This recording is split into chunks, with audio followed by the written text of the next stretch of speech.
Hey, welcome to BSP TV. I'm Kevin Gamer. We've got Dr. Chris Willems.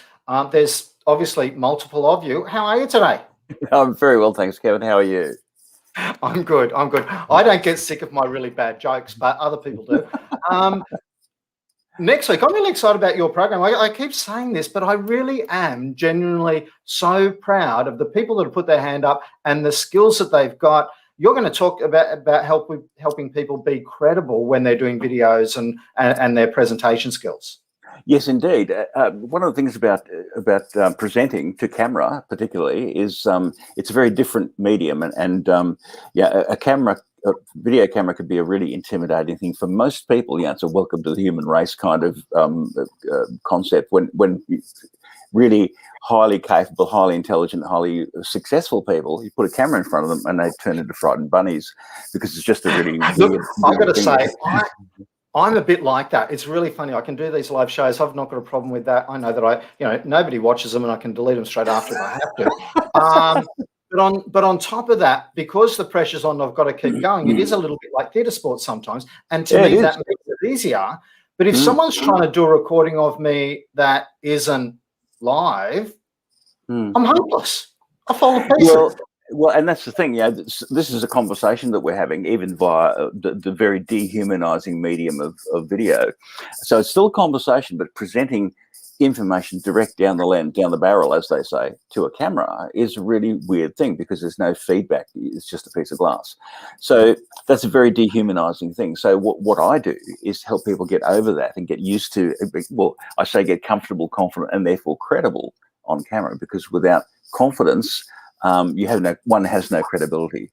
So when you're representing your business, that means the perception that you're creating, or it's a misperception that you're creating, that you don't have confidence. Therefore, why should we have confidence in your business if you don't have confidence in presenting that business? So that's what I work on, and it's immensely enjoyable work. I love it.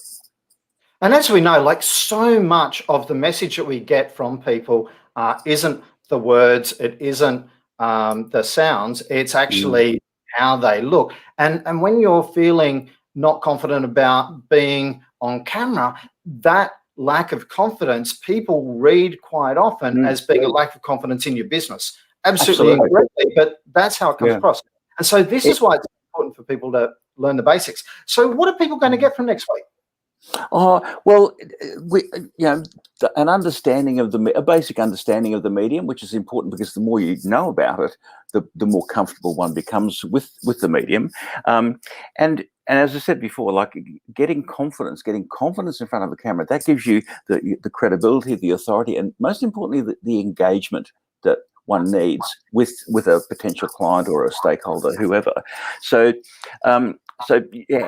what it's about is maximizing the value of the engagement value of the medium, and at the same time minimizing the cost, because during COVID, everyone's been using Zoom or equivalent platforms, and they've realized how much money they save in not having to do all the travel, not having to go to meetings, and the time and money they save is huge. So, but if you're going to use this medium, then you need to use it as effectively as you possibly can. And so absolutely. And you've been in the media industry for 40 years, and so basically mastered that craft. So you're going to help people with different hints and tips on how they can, come across far more confidently in a heartbeat.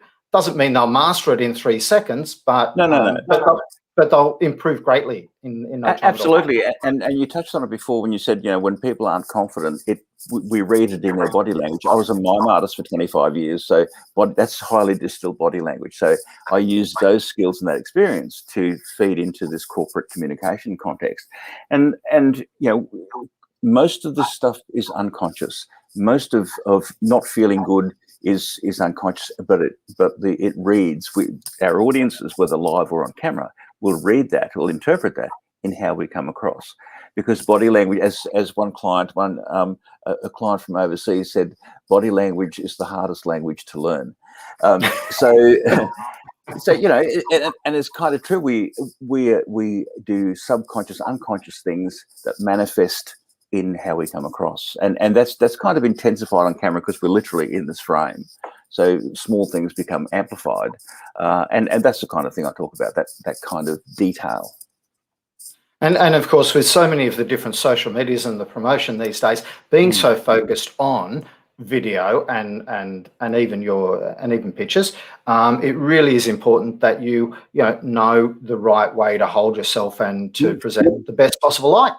Absolutely, and it's a visual medium, so we need to be much more aware of ourselves in the frame, but also what's around us. I mean, for instance, I just realised that I've got a bottle of glue on the shelf behind me that I put there yesterday.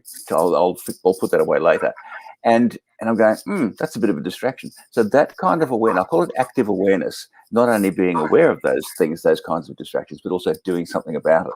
I'm not going to get up now and move a bottle of glue. I was going to say, I wasn't distracted by it all until you mentioned it, which Indeed, is a great, which is a great point to leave on. Look, I'm really looking forward to doing this because, hey, then I can become a better presenter for these shows and help my clients and the audience get much more out of each show. So thank you very much for your time today. My very great pleasure, Kevin. Thank you so much.